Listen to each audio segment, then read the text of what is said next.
story that must be told. Here's a little story that must be told.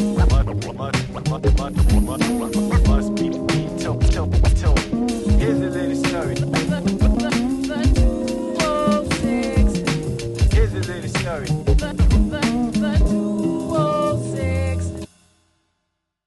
My name is Supreme Rock. I'm a DJ, collector, and massive selector. In 1980, I discovered hip-hop in New York City on a summer vacation. Instantly fell in love, was amazed. You know, I heard DJs on the radio, but I didn't see them yet. So I really wasn't sure what they were doing. But I saw B-boys. They had, like, painters' hats with the flaps on the back and had graffiti on them. They had do-rags, big clear glasses. They kind of look animated, you know, like characters, like cartoon characters. Around dusk, it would start getting dark, and then the whole block would come out, and they'd all bring out boom boxes. They'd all put on the same radio station, so it was crazy loud, kind of like a concert almost. And then everybody started dancing and partying. So I guess it was the energy, right? And I never seen anything like it, so I fell in love instantly. I came back, and of course, I wanted to break. You know, I wanted to be a b-boy. I wanted to learn what I saw. So I was trying to teach myself, and I'm trying to tell all my friends and everybody at school and my family, and nobody knows what I'm talking about. I must have sounded crazy. And I come home from school, I move all the furniture out of the from the living room. I'd be in there spinning around trying to learn. And that's the thing, is that I never had a teacher in any of this, DJing or anything. So by teaching myself everything, I taught myself to DJ wrong, which isn't really wrong, because I don't think there's any rules to anything. I think you do what's comfortable to yourself, right? Well, I got whatever turntables we had in the house. They weren't the right ones to really DJ with. They were some goofy ones, but I grabbed them and I pieced them together. And I bought a cheap mixer. It was like $25 from Radio Shack. But what I didn't know is I plugged them in backwards. When you walk around to the other side, naturally I'm thinking right is right, left is left. But you're actually backwards because you're turning around. So I taught myself to go backwards that way, which I didn't know. I thought that was the right way. Later on, when I actually met some DJs and they came by, they said my system was broken. And I said, why is it broken? And they said, it's going the wrong way. And that's when I learned, I'm going the wrong way. But over the years, that's called hamster style. And tons of DJs actually play that way. And a lot of them have the same story I do. I think Flashdance was the first mainstream thing to popularize b-boying. I mean, it was like wildfire, right? It's like everybody, the mailman was a break dancer. Like everybody was a break dancer. Everyone in school, lunchtime comes, all of a sudden everybody's a b-boy. Everybody's breaking. And then so that's when, I had tons of friends and we just put a crew together. And like a lot of schools, I mean, everybody was doing the same thing basically. Every school had a crew, or every group of friends had a crew. Mine was Seattle Circuit Breakers. B-Boy Fever 1 was in the Circuit Breakers, but he went to a different high school than me. But we had some of the same friends. I'd skip school, and I'd go up, I'd catch a bus, I'd go to every school in town and battle everybody. I always wanted to battle everybody. But I met Fever, and I'd go to Ingram. I'd go see him all the time and hang out with him. And then I met a guy named CMT. He lived right across the street from the high school. And he was an artist. He did graffiti. And when I met him, I had acquired a drum machine, and I brought it over there, and we started playing on it. And he made this really dope beat in like 5 minutes. Because City is real artsy and talented. And then I connected with him. That's when we came up with Incredicrew. And we decided, hey, let's make a record. And that was a big deal. To make a record back then was a big deal. Like, people weren't doing that. Like, even if you look back now, how many people from Seattle had rap records out? in the 80s. There was like 3. Credit Crew, Emerald Street Boys, Sir Mix-a-Lot. We didn't have a DJ class online. We didn't have YouTube. We just did what we did. So kind of then, I kind of stopped b-boying. I started teaching myself how to do that. And that's all I did. Like, you couldn't pull me out of my bedroom. I just practice. That's all I did. I had to drive my parents nuts. I couldn't go walk in my bedroom. I had too many records. I couldn't even walk in my room. And so thanks for putting up with me, you know. After that record, we got a deal. That's what happened. And there was this guy that ran a radio show, Glenn Boyd. And he also was a Billboard reporter and had a record store. I used to always buy records in his store. And I went in one day, and he said, "Hey, man, can you stop having all your friends call the station to request your damn record?" And I said, "Huh?" I said, "I ain't never asked anybody to call the station. I didn't know anybody was calling the station." So that made me feel good, right? I'm like, oh, that's amazing. People are calling and asking for the record. And even if you look back on the charts, we were like #1 on the chart at that time. He was working at Nasty Mix. They wanted to offer us a deal. Being young and anxious, I was ready. I'm like, yes, let's do the deal. And let's record the album immediately, and let's have it out in 30 days, right? Like, and they said, well, hold on, get in line and wait your turn. And I didn't like that. I wasn't comfortable with that. And I wanted to be the priority. Also around that time, I remember it was Glenn Boyd. He was working for Ever Rap Records. So he offered us a deal with this other label, and we took that deal. Mm-hmm. And we had a due date and a deadline with the label that the album had to be turned in by. I think I was like 2 months late turning the album in. And so I turned it in. Basically, the guy from the label said, "We're shelving this album because you didn't meet your deadline." That's what he told me. I thought we did all this work for nothing, and they own it now, and they're not going to do anything with it.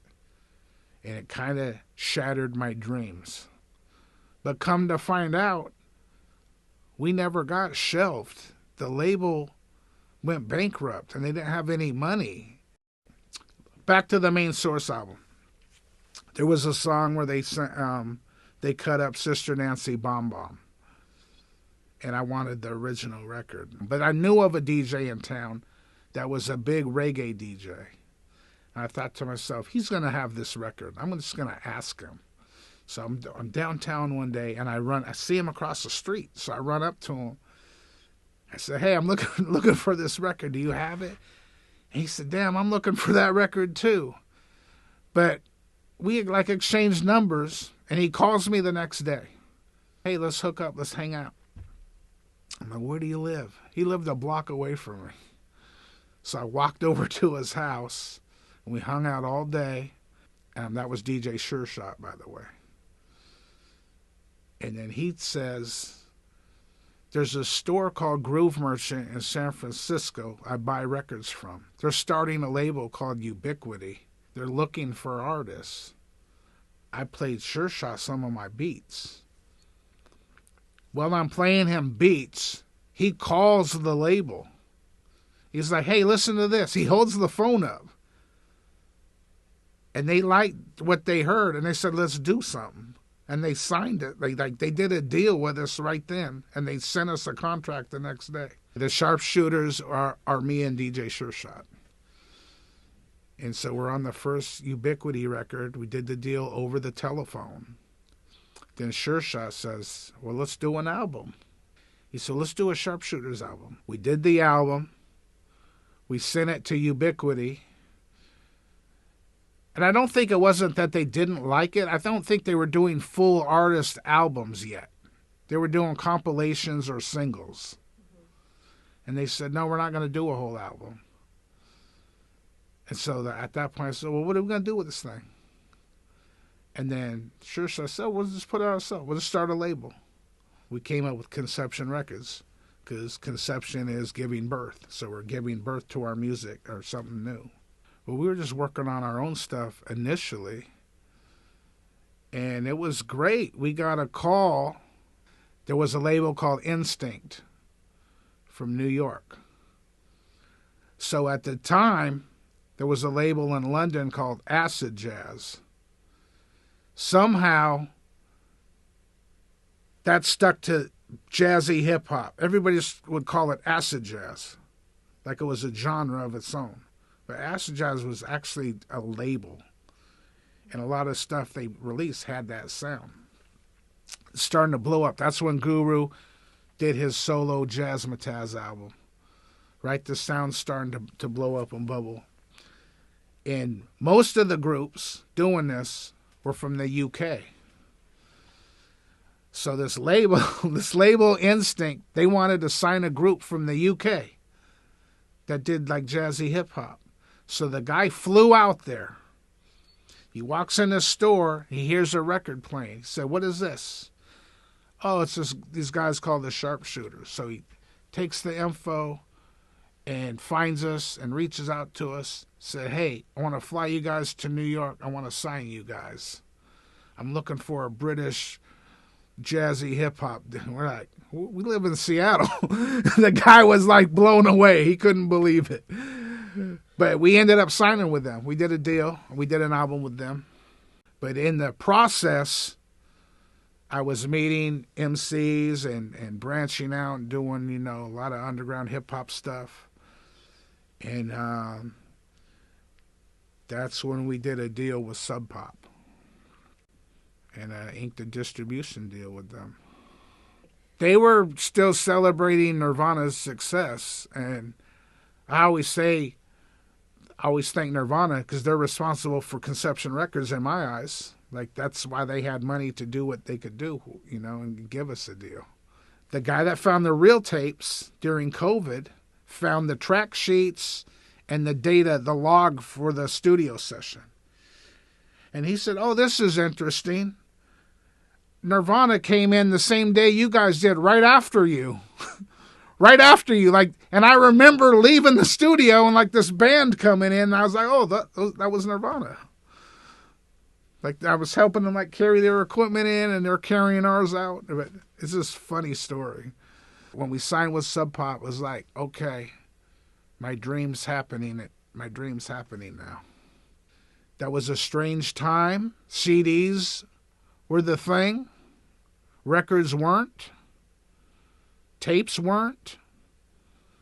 I come from hip-hop. I come from DJing. I'm like, nah, we got to do vinyl. We got to do these records. And they're like, no, nobody buys records. We're not doing any records. No, we have to do records. And so it was just and being that they were mostly rock and punk and things like that, and hip-hop was new there, I don't think they knew how to maneuver with it, with that genre.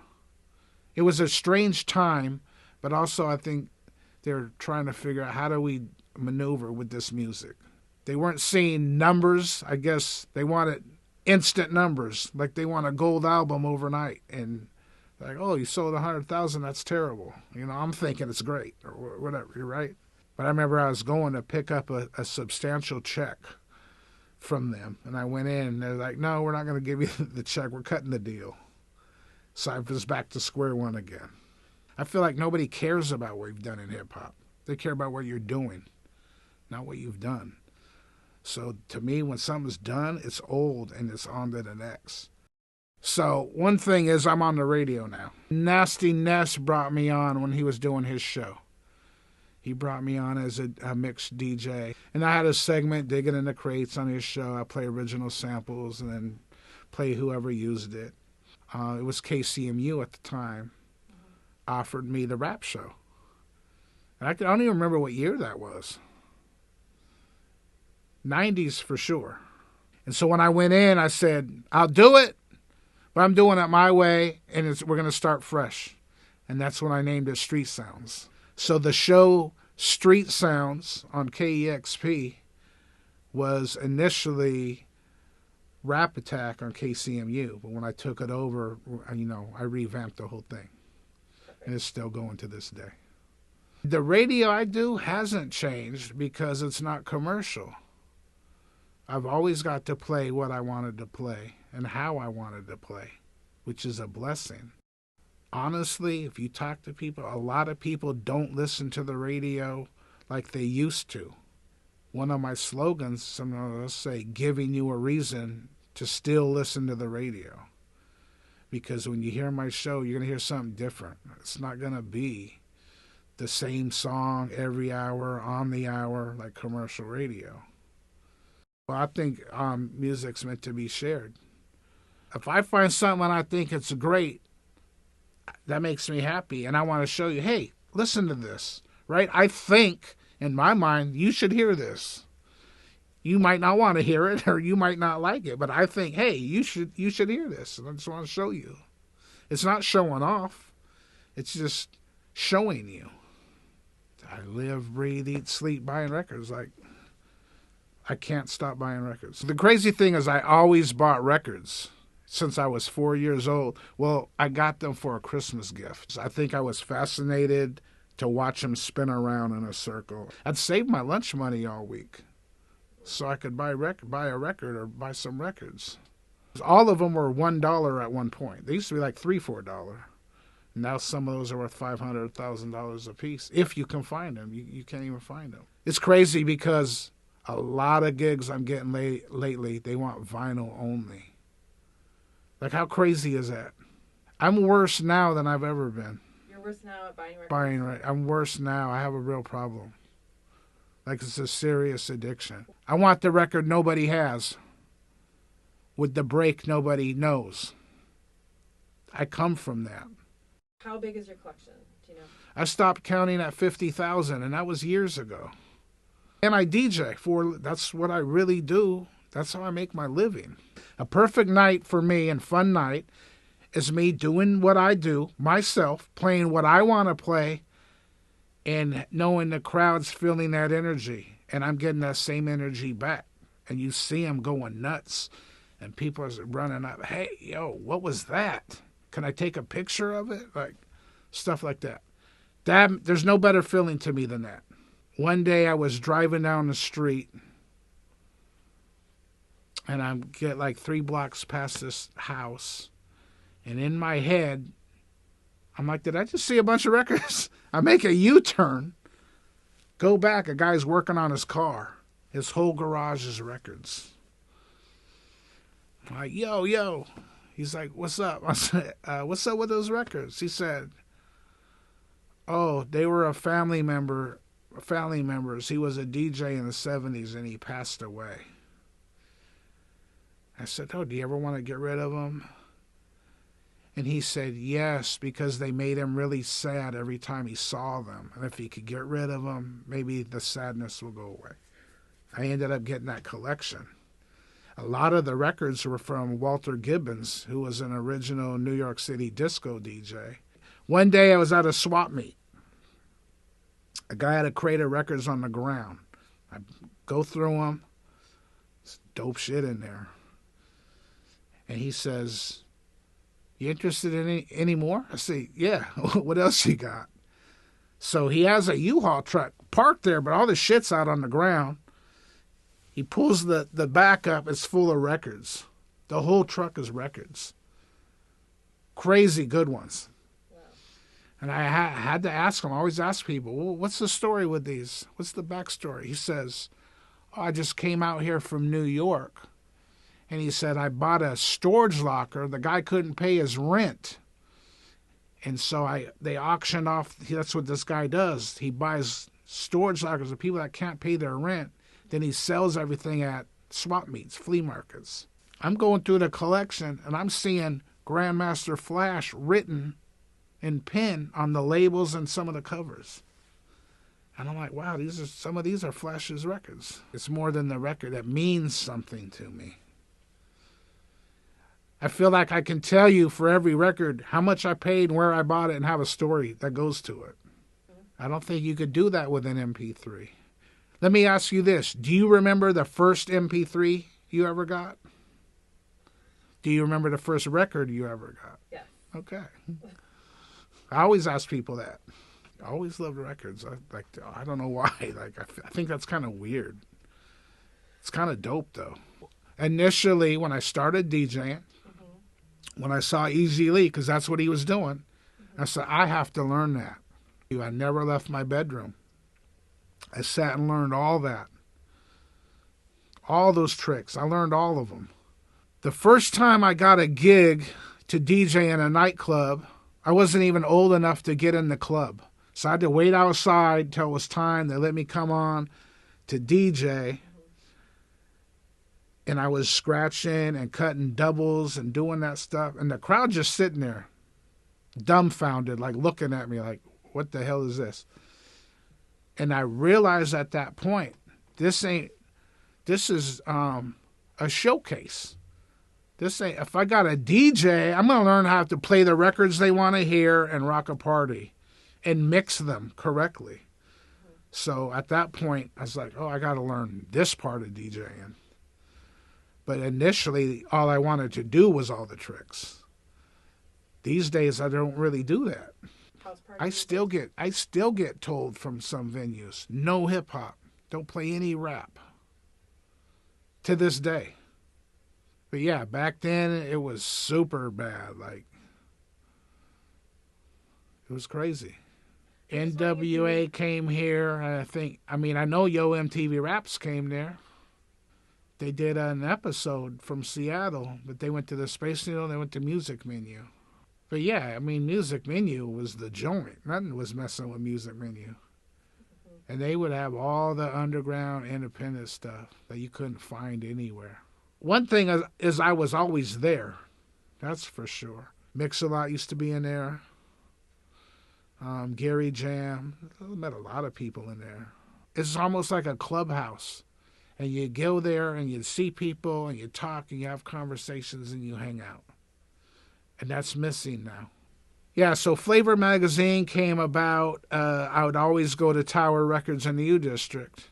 And there was a woman that worked there, Allison Pimber. I remember she said, hey, I'm starting a magazine. Would you be interested in getting down with us? I said, sure. And then I ended up being a writer for the magazine for the entire duration it was around. Hip-hop, when you say, well, hip-hop, what is hip-hop? It's a DJ cutting breaks or cutting records, MC over it, of course the other elements. But the genre is not rap. What is the genre? Anything that's funky. Anything I deem and can make funky.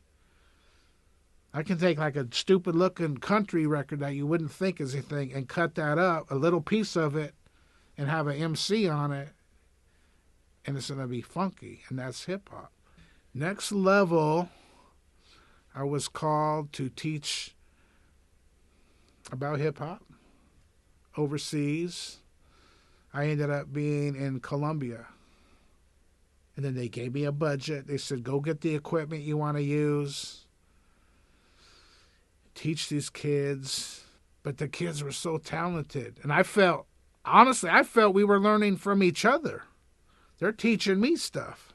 And I said, there's no better way to learn equipment and learn things than to play with it. Get on it and go through it. I feel like traveling and going around the world, hip-hop is alive. They have b-boy scenes. They have everything. They all get together and do it. So even something like DJing the Super Bowl Victory Parade, I believe that's the biggest party Seattle's ever had in its history. And I got to DJ that. So that's on my resume and under my belt. You see everything I've done, but I tell people for every 100 dope events I've done, there's probably 10,000 no's that came my way. It's not always a victory. You don't just win, win, win, win, win. It's a lot of work that goes into this.